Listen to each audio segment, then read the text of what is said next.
Hello students, today I am going to introduce a module on Carl Roger's theory of self. The main objectives in this module are to understand briefly about the humanistic approach, to know about Roger's view of the human nature, to learn about the structure and development of personality, and Carl Roger's approach to psychotherapy. The humanistic approach to personality is part of the humanistic movement in psychology that flourished in the 1960s and 1970s and continues to influence psychology today. Humanistic psychologists objected to psychoanalysis and to behaviorism, then the two major forces in American psychology, arguing that these systems presented too limited and demeaning an image of human nature. Humanistic psychologists criticized the psychoanalytic tradition for studying only the emotionally disturbed side of human nature. Instead, humanistic psychologists studied our strengths and virtues and explored human behavior at its best. The humanistic psychologists thought that the behavioral psychologists were narrow in their outlook because they focused exclusively on the objective observation and overt behavior and conditioned responses to stimuli, depicting human beings reacting to events in predetermined ways. The term humanistic psychology was first used by Gordon Allport in 1930. Allport and Henry Murray are considered forerunners of the humanistic approach to personality, followed by Abraham Maslow and Carl Rogers. Their theories emphasize human strengths and aspirations, conscious free will, and the fulfillment of our potential. They present an optimistic image of human nature and describe people as active, creative beings concerned with growth and self-actualization. Now, let me take you through a brief biography of Carl Rogers.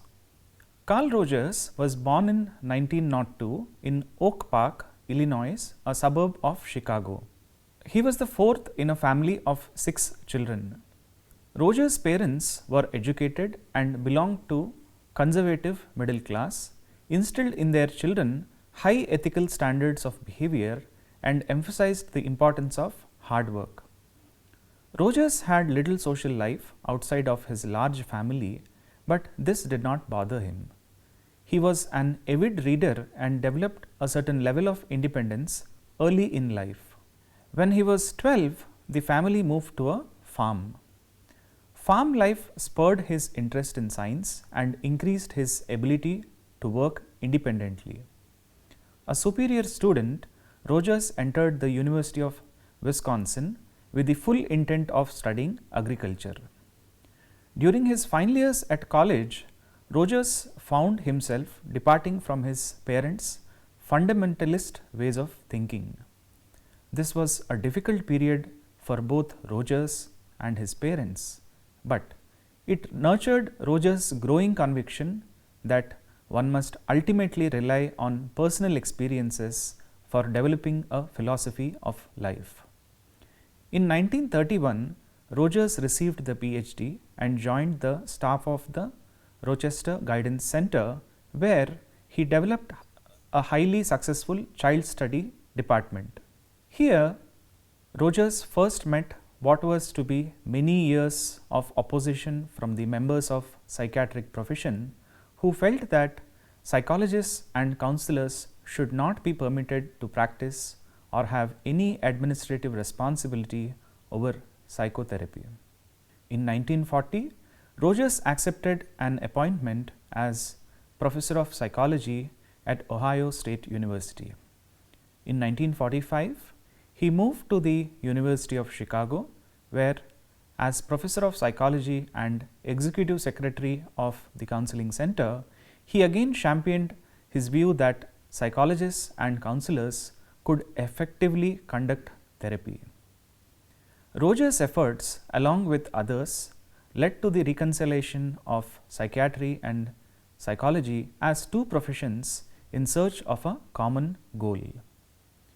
His reconciliation and challenge were reflected in Rouget's appointment as Professor of Psychology and Psychiatry at the University of Wisconsin in 1957. Rouget was planning to return to South Africa to lead a second encounter session with blacks and whites when he died in 1987 of a heart attack following surgery for a broken hip. Now, let me present to you an overview of Carl Rouget's theory. Rouget's theories are not derived from the laboratory experiments, but based on his working experiences with the clients. Rouget majorly focused on the subjective experiences of the individual, as he felt that they serve the basis of understanding the human behavior. His approach was based on the concept of phenomenology, that is, understanding the person with reference to his immediate conscious experience. Carl Rouget is the proponent of one of the most popular approaches of psychotherapy, known as the client-centered therapy, which later came to be known as the person-centered therapy. His approach is called the person-centered approach because he believed that humans are rational beings who are capable to bring about change in their lives through the support and guidance of the therapist.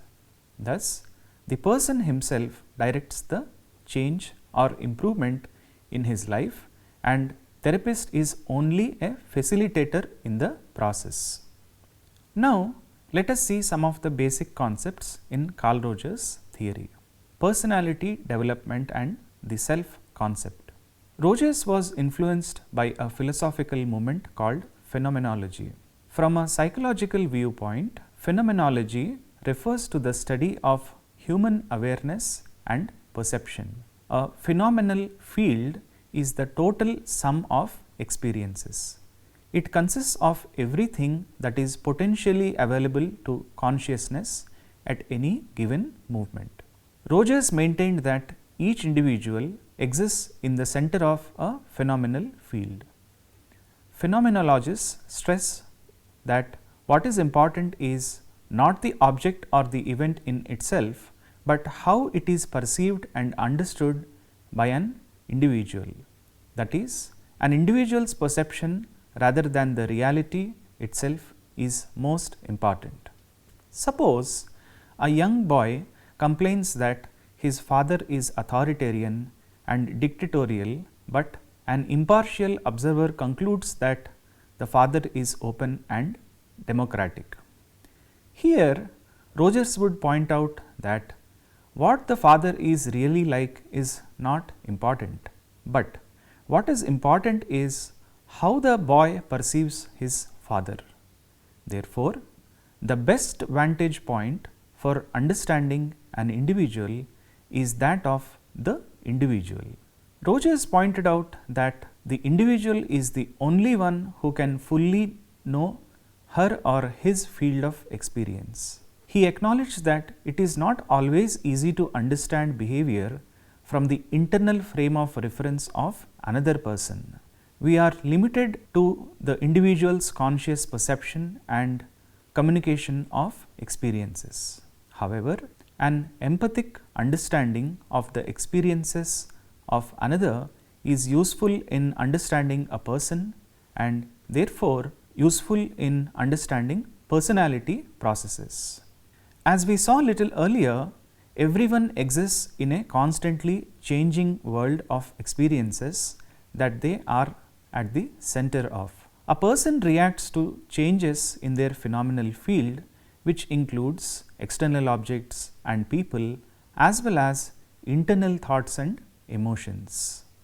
Rouget believed that all behavior is motivated by self-actualizing tendencies which drive a person to achieve at their highest level. In this diagram, we can see that as a result of their interactions with the environment and others, an individual forms a structure of the self or self concept, that is, an organized, fluid, conceptual pattern of concepts and values related to the self. If a person has a positive self concept, they tend to feel good about who they are and often see the world as a safe and positive place. If they have a negative self concept, they may feel unhappy with who they are. 2. Ideal self versus real self. Rogers further divided the self into two categories, the ideal self and the real self. The ideal self is the person that you would like to be. The real self is the person you actually are. Rogers focused on the idea that we need to achieve consistency between these two selves. We experience congruence when our thoughts about our real self and ideal self are very similar. That is, in other words, when our self concept is accurate. High congruence leads to a greater sense of self worth and a healthy, productive life. Conversely, when there is a great discrepancy between our ideal and actual selves, we experience incongruence, which can lead to maladjustment. Rogers identified one's self concept as the frame upon which personality is developed. It is the purpose of each person to seek congruence or balance in three areas of their lives. This balance is achieved with self-actualization. As illustrated below, self-actualization deals with three areas such as self-worth, self-image and ideal self. Self-actualization is impossible if self-image and ideal self don't overlap. This is so called incongruent view, and the role of therapist is to transform this view into a congruent one, both by adjusting person's perception of self-image and self-worth as well as making an ideal self more realistic. The self-actualization process will lead to increasing overlap between these areas and will contribute to person's satisfaction with life. Rogers emphasized that with regard to self-actualization, the personality of each person is very unique. Until a person succeeds in self-actualization, they will have issues and remain out of balance in how they relate to their world. 3. Unconditional positive regard. In the development of the self-concept, Rogers elevated the importance of unconditional positive regard or unconditional love. A young child has two basic needs, the need for positive regard by others and the need for positive self-regard. Positive regard refers to being loved and accepted for who one is. Young children behave in such a way as to show their strong need for the acceptance and love of those who care for them. They will undergo significant changes in their behavior in order to attain positive regard. In an ideal situation, positive regard is unconditional. It is given freely to children for who they are regardless of what they do. Unconditional positive regard is not contingent on any specific behaviors. A parent can limit or curb certain undesirable behaviors by objecting only to the behaviors and not disapproving of the child or the child's feelings. Conditional positive regard is given only under certain circumstances. Children are led to understand that their parents will not love them unless they think, feel and act as their parents want them to do. In such cases, the child perceives the parent as imposing conditions of worth, specifying the provisions under which the child will be accepted, such as being pretty or earning top grades. Such conditions of worth may lead the child to introject values of others rather than of the self and lead to a discrepancy between the self concept and experiences of the organism.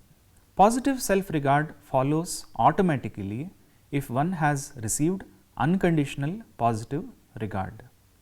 Children who are accepted for who they are come to view themselves favorably and with acceptance. It is very difficult, however, to view oneself positively if one is continually the target of criticism and belittlement. Inadequate self concepts such as feelings of inferiority frequently arise because a person has not received adequate positive regard from others. In the course of development, any experience that is at variance with the emerging self concept is denied entrance into the self because it is threatening and evokes anxiety.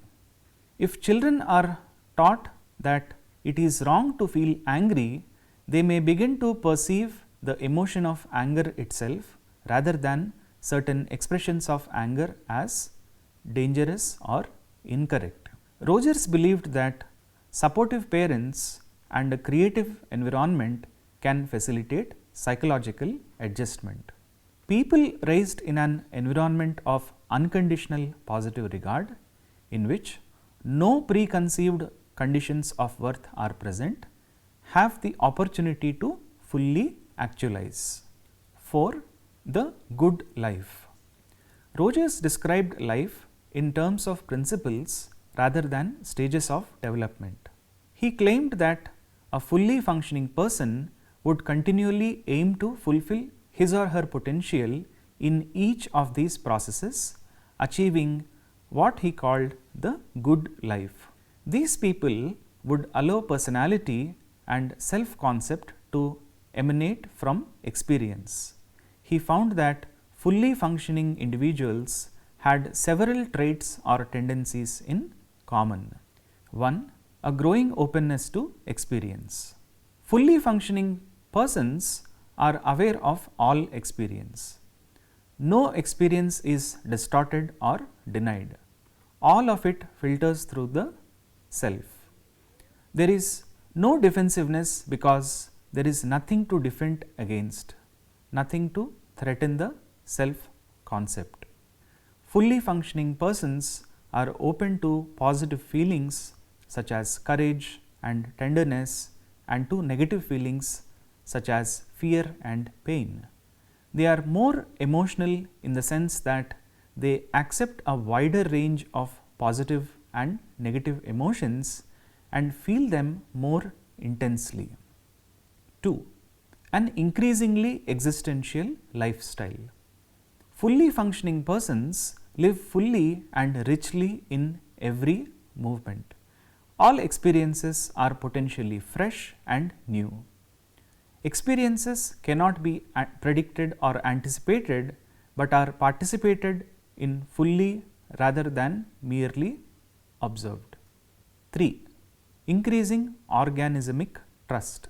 Fully functioning persons trust their own judgment rather than being guided by the opinions of others or by a social code.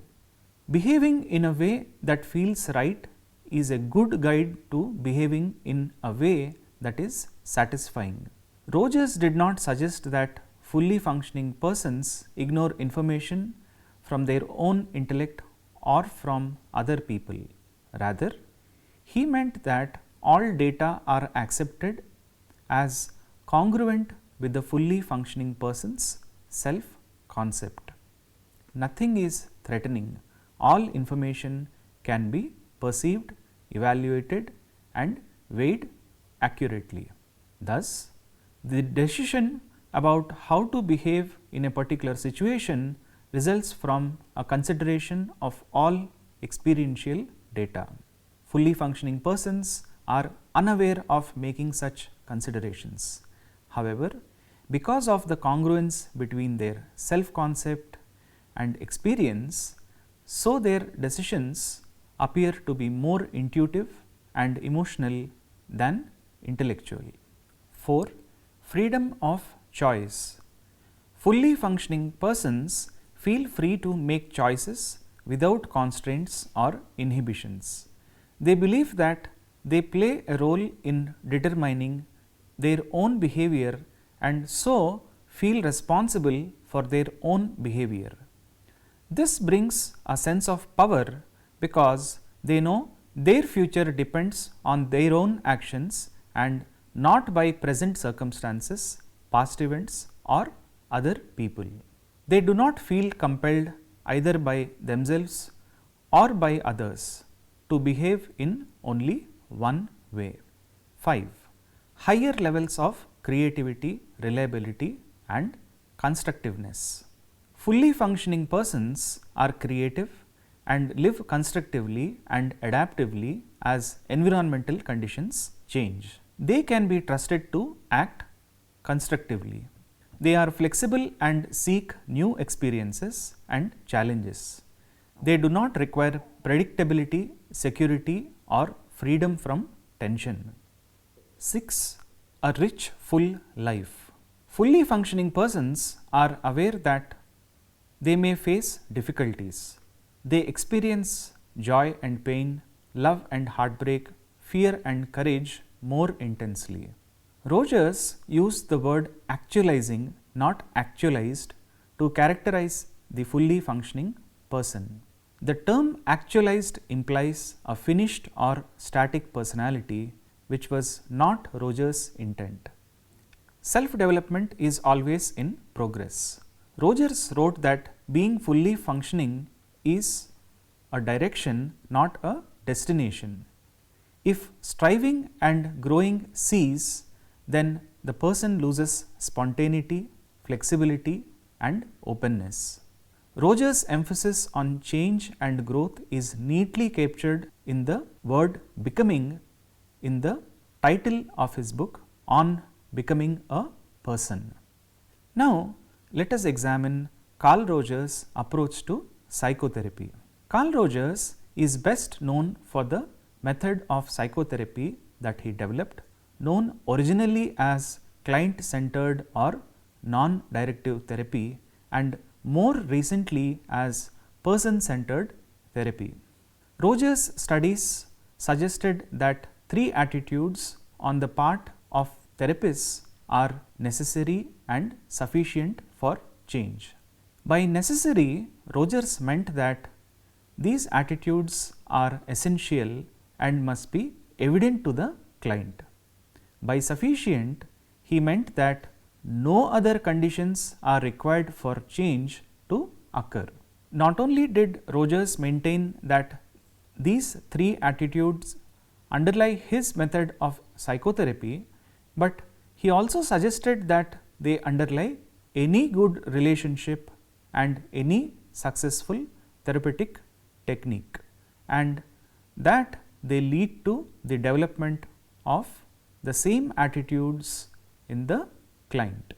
The 3 attitudes on the part of therapists are: 1. Empathy. It refers to the ability to experience another person's feelings as they were one's own, but to never lose sight of the as if.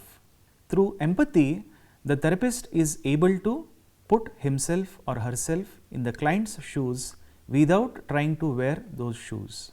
The therapist understands the client's internal frame of reference and communicates this understanding largely through statements that reflects the client's feelings. 2. Acceptance. It refers to a non-judgmental recognition of oneself and the other person, that is, the therapist does not posit any conditions of worth. Through acceptance, the therapist lets the other person be. In a climate of acceptance or unconditional positive regard, the client will be able to explore feelings and experiences that were previously denied or distorted, and the client can set aside conditions of worth, relax his or her defenses and can become open.